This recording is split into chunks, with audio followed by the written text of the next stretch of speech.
My family thought it would be hilarious to leave me stranded in another state. "Let's see if he can find his way back," they laughed as they drove off. I never did. 15 years later, they finally found me. 107 missed calls. That summer, I turned 22.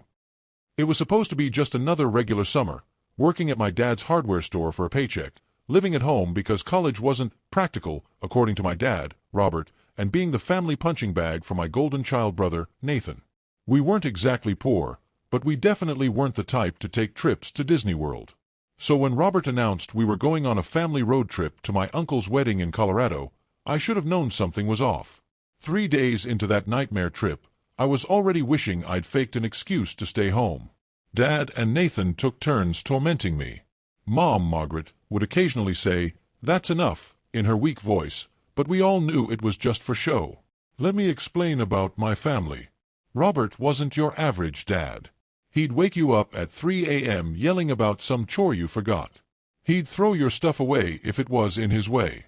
And he'd been telling me I was worthless for as long as I could remember. Nathan learned fast, either be Dad's mini-me or end up like me. Guess which path he took.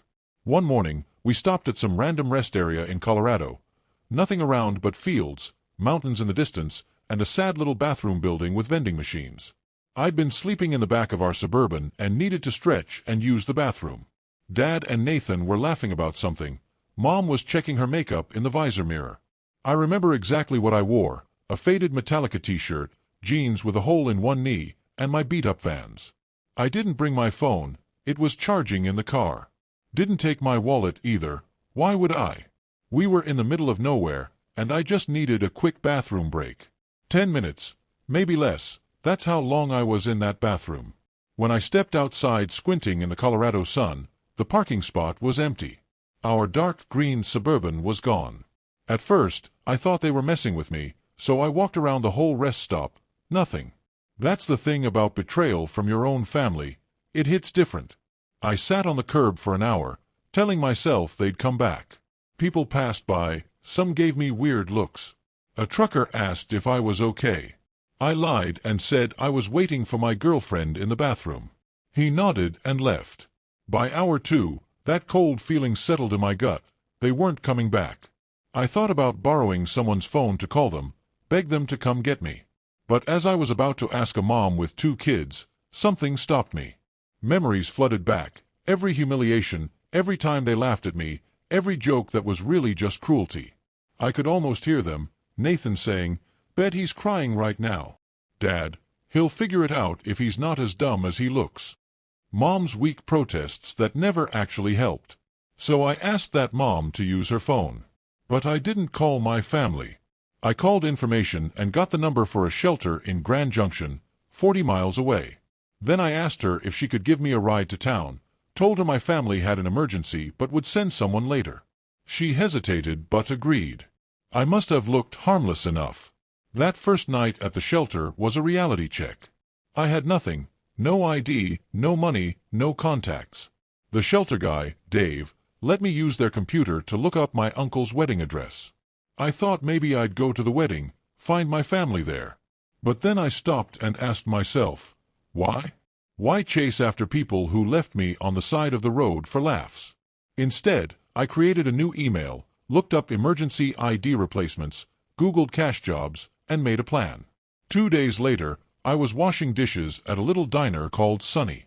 The owner, Geraldine, was a tough 60-something woman with purple streaks in her gray hair and more tattoos than you'd expect. I walked in, asked if they needed help, told her my wallet was stolen but I needed work.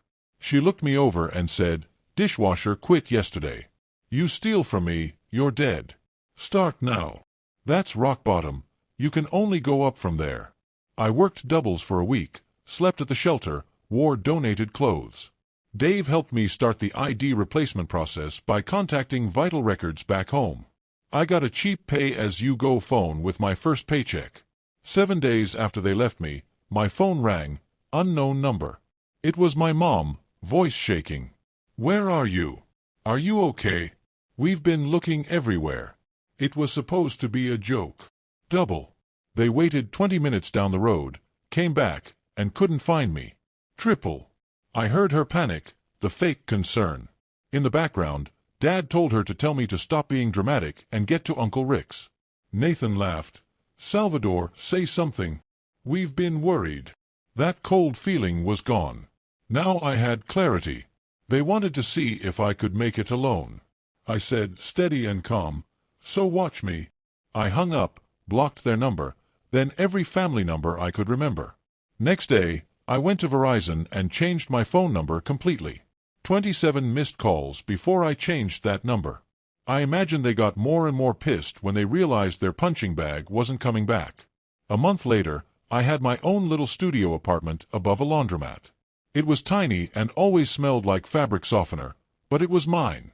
I worked my way up to prep cook at Sonny's, and Geraldine was teaching me how to chop vegetables properly, without losing a finger. Sometimes, I'd check my old email, the one my family still had access to. Messages piled up, Mom begging, please come home, we're sorry. Dad's angry demands, this childish stunt needs to end. And Nathan's, dude, it was just a joke, stop being such a... I never replied. Not once. That's the thing about freedom, once you've tasted it, there's no going back to the cage. I won't pretend it was easy. Some nights, I'd scroll Instagram and see people with families who actually loved each other. That ache was real, and loneliness felt like it might swallow me whole. Holidays were the hardest. But every morning, I'd wake up in my small apartment smelling like Downy, head to a dishwashing job where no one called me worthless, and slowly build my life one step at a time. 3 months after they left me at that rest stop, I checked my email one last time. A new message from Mom. Your grandmother is asking about you. Please just let us know you're alive. I closed the email, deleted the account, and tossed my old SIM card in the dumpster behind Sonny's. That night, Geraldine taught me how to make her famous apple pie and said I had good hands for baking. It was the first real compliment I'd had in years. I never looked back. Update 1. 5 years after being abandoned in Colorado, I saw a familiar face on my Facebook feed. Not because I was stalking my family. Okay, maybe I was, but because Nathan had just been tagged in a local news story. He'd gotten a DUI, wrapped his car around a telephone pole. The newspaper used his high school football photo, young, smug-looking, nothing like the mugshot below it. Karma moves slow but never forgets. By then, I'd built a life in Colorado. My tiny studio above the laundromat became a one-bedroom with actual windows. I'd moved up from dishwasher to line cook to assistant manager at Sonny's. Geraldine still ran the place with an iron fist in a flour-dusted glove, but started treating me less like Charity and more like, I don't know, a weird nephew. My first big purchase was a decent laptop, not fancy, but enough for community college classes. Business management, accounting, stuff Robert always said was for people who can't do real work. Mornings at Sonny's, afternoons studying, evenings back at work. Rinse and repeat. I won't lie, I was still messed up. Trust issues. More like subscriptions I could cancel anytime someone got too close. I made 2 friends in 5 years. Doug, my neighbor and bass player in a terrible garage band who sometimes brought me homemade beer that tasted like hoppy dishwater, and Geraldine, if she counted as a friend and not a boss. That changed when Emily started coming into Sonny's twice a week. Always the same order. Denver omelet, no tomatoes, extra coffee. Always studying med school textbooks. She had this way of zoning out mid-bite for minutes at a time. I timed her once, 7 minutes and 23 seconds before she realized she was holding cold eggs.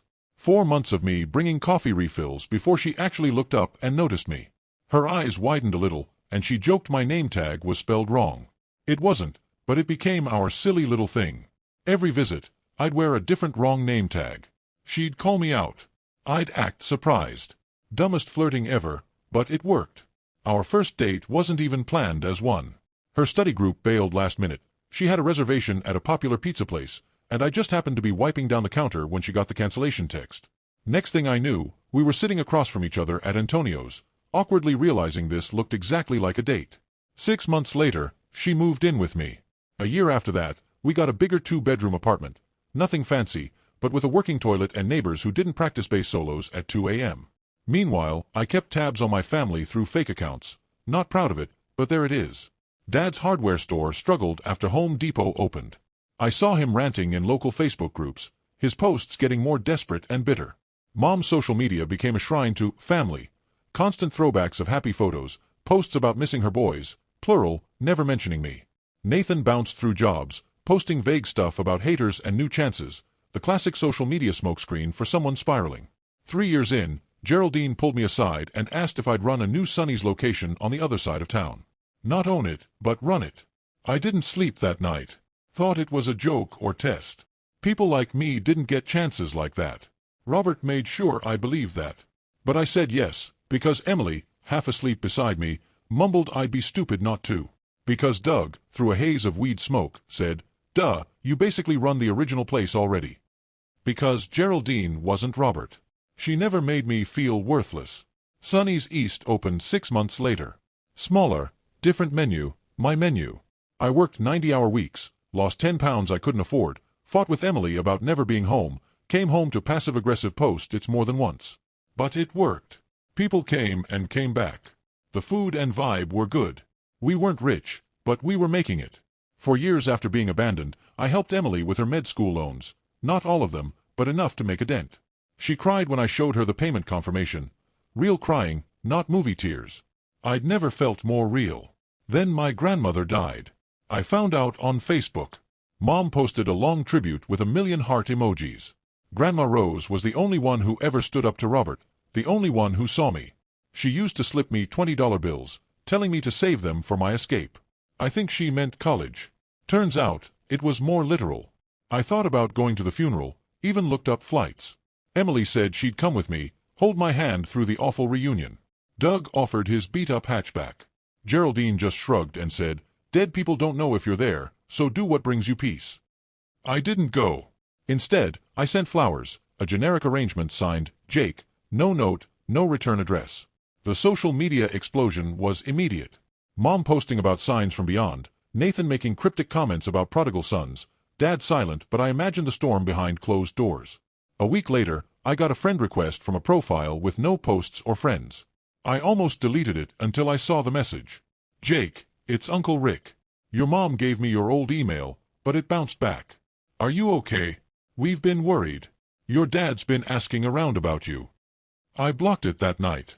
I had my first panic attack in 2 years, sitting on the bathroom floor at 3 a.m., trying not to wake Emily, feeling like my lungs were collapsing, imagining Robert hunting me down, wrecking everything I'd built. Emily found me an hour later, didn't ask questions, just sat next to me, shoulder touching mine. When I could finally breathe again, she said simply, "They can't take anything from you that you don't give them." The next morning, I called a lawyer and got advice about restraining orders, just in case. I tightened all my privacy settings and asked Geraldine to tell the staff not to share any info about me with anyone. Practical steps. Control what you can control. 5 years to the day after I was abandoned, I married Emily. It was a small ceremony at a state park. Doug was my best man. Geraldine made the cake and cried through the whole thing, mascara running down her wrinkled cheeks. Emily's big, loud family took me in right away, her dad cracking dad jokes that didn't even annoy me, her mom hugging me like I belonged. That's the thing about family. Sometimes it finds you when you've stopped looking. A week after the wedding, I was scrolling through my dummy account late at night when I saw it. A post from Robert on a community page, asking about my son Lucas. Last known location, Grand Junction, Colorado. Family emergency. I knew there wasn't any emergency. What I didn't know was why, after 5 years of silence, they were suddenly searching for me. So I dug deeper. I made another fake account, joined hometown groups, and slowly pieced things together. The hardware store was closed, their house was in foreclosure, Margaret had some health problems but was vague about it. Nathan had moved back home after his 3rd DUI. They weren't looking for me because they missed me. They were looking because they needed something. And you know what? For the first time in 5 years, I smiled when I thought about them. Not because I was happy about their troubles, but because I realized something important. I didn't care anymore. I shut the laptop, crawled into bed next to my sleeping wife, and made a decision. I'd keep watching from a distance. Not out of hate or love, but because sometimes the best revenge isn't what you do to others, it's what you build while they destroy themselves. Finally, an update. 15 years after being abandoned, I got a LinkedIn notification. Someone had viewed my profile 27 times in one day. Not unusual for recruiters, but this name caught my eye. Nathan Matthew, my brother. That's the thing about the past. It's patient. It waits quietly until the right moment to strike. By then, my life was completely different. Emily finished med school, did her residency, and now worked part-time at a local clinic so she could be home with our kids, Sophie, 7, and Lucas, 4. We'd moved out of the small apartment above the laundromat into a modest 4-bedroom on the edge of town. Nothing fancy, but with a yard where the kids could play, and I tried growing tomatoes, which never turned out quite right. Sonny's had grown to 3 locations, not a huge franchise, but enough so I didn't have to work the line anymore, except when someone called in sick. Geraldine semi-retired 2 years ago, but still showed up unannounced to critique how we made her pie crust. I thought I'd made peace with my past. I kept tabs on my family from a distance, but only every few months. Last I heard, Robert and Margaret had downsized after losing the house. Nathan had married, divorced, and remarried. Everyone moved on, just like I had. But that LinkedIn thing shook me. 15 years of silence, then this. I told Emily about it during our usual Sunday night, folding laundry and half-watching Netflix. She paused with mismatched socks in hand and asked if I was okay. I just nodded. What could I say? That I suddenly felt like a scared 22-year-old stuck at a rest stop again, hearing Robert's voice in my head calling me worthless? 3 days later, I was at Sonny's East helping with inventory when Maya called from the front. Some family was asking for me. I thought it was Emily's folks. Nope. It was Robert, older and grayer, his once big frame now smaller. Margaret looked worn out, her hair dyed a strange brown. Nathan looked like Robert did at 40, same posture, same way of taking up space. A young woman, early 20s, stood behind them quietly. I didn't know her. No one spoke at first. The noise from lunch faded until all I could hear was my heartbeat. Robert finally said my name like a question. I nodded. My voice was gone. I'd imagined this moment 1,000 ways over the years. Sometimes I yelled at them. Sometimes I was cold and distant. Sometimes, embarrassingly, I dreamed of a tearful reunion. Reality. Messy. I pointed to a table, told Maya to bring water, and sat down with the people who used to be my family. They'd found me through a magazine article, Rocky Mountain Rising, 10 local success stories. Not a big feature, just a small sidebar with a photo of me in front of Sonny's original location. One of Mom's old friends saw it, sent it to her with, "Isn't this your son?" I had 107 missed calls on my old number before it was disconnected. Mom kept count like it meant something. They all talked at once. Mom about how worried they were, Robert about how I misunderstood that day, Nathan trying awkwardly to act like old pals. The young woman, Nathan's second wife Chloe, just watched me with curious eyes. I let them talk, watched them twist their story to make themselves look better. Saw Robert eye the restaurant like he was calculating its worth. Noticed Mom's shaky hand reaching for water. Caught Nathan's charm slip whenever he thought I wasn't watching. When they ran out of words, I asked the only thing that mattered, why now? That's when the truth came out in bits. Robert had heart problems and no insurance. The second house was being foreclosed on. Nathan's crypto business failed badly. Mom needed knee surgery she couldn't pay for. They weren't here for forgiveness. They wanted money. I should have been angry. Should have kicked them out. Instead, I felt pity. These giants who once ruled my world were just broken, desperate people. I invited them to dinner that night, said I needed time to think and talk to Emily. They agreed, Robert already acting like it was a done deal. That afternoon was surreal. I picked Sophie up from dance class, helped Lucas with his preschool show and tell, and texted Emily updates about who was coming. She offered to take the kids to her sister's, but I said no. I wanted my family to meet my family. Dinner was chicken enchiladas, my specialty. Well, not really special, just a recipe from the back of an old El Paso box that I'd tweaked over the years. Sophie set the table without being asked, carefully putting forks on the wrong side until Emily quietly fixed her. Lucas insisted on wearing his Spider-Man costume because apparently Tuesday was now Spider-Man Day. When the doorbell rang, I almost dropped the dish I was carrying. Emily squeezed my arm as she passed by and whispered, "I've got your back, no matter what." The kids looked up, curious. They could tell something important was happening. That's the thing about moments you dread. When they finally come, they're somehow worse and better than you imagined. Introductions were awkward. Robert kept calling Emily Karen, even after we corrected him. Margaret couldn't stop crying whenever she looked at the kids. which freaked Lucas out. Nathan and Chloe were the least bad, actually trying to make small talk, though Nathan kept dropping hints about family helping family. After dinner, Emily took the kids upstairs for baths and bedtime, giving me a look that clearly said, "Text me if you need backup." Then it was just me and them, in a living room that suddenly felt way too small. Robert started his pitch, how family sticks together, how he always believed I'd make something of myself, and how they just needed a little help to get back on their feet. $20,000. Just a loan, of course. I let him finish, then asked if he remembered what he said to me on my 18th birthday. He looked blank.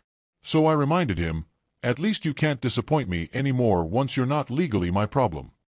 I asked Margaret if she remembered what she did when Robert threw my community college acceptance letter in the trash. Nothing. She'd done nothing. I asked Nathan if he remembered telling my first girlfriend I was probably anyway. When she showed up looking for me, they squirmed and made excuses. Robert's voice got that dangerous edge that used to make me shrink. But here's the thing, I wasn't shrinking anymore. 15 years and a million miles from that kid.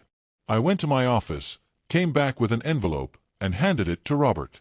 Inside was a check for $73.50.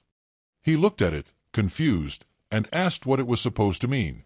I told him, in 2010, that was exactly the price of a Greyhound ticket from Grand Junction to our hometown, the exact amount it would have taken for me to get back home from where they abandoned me.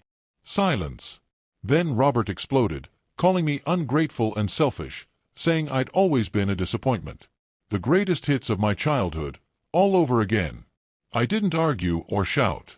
I just stood up and told them it was time to leave. Margaret switched tactics, tears and guilt. How could I do this to family? Nathan went cold, the friendly brother mask completely dropped. Chloe just looked embarrassed for all of them. When they left, Robert crumpled the check and threw it on our front step. I closed the door and leaned against it, my legs shaking. Emily came downstairs and asked if I was okay. I nodded, not trusting my voice.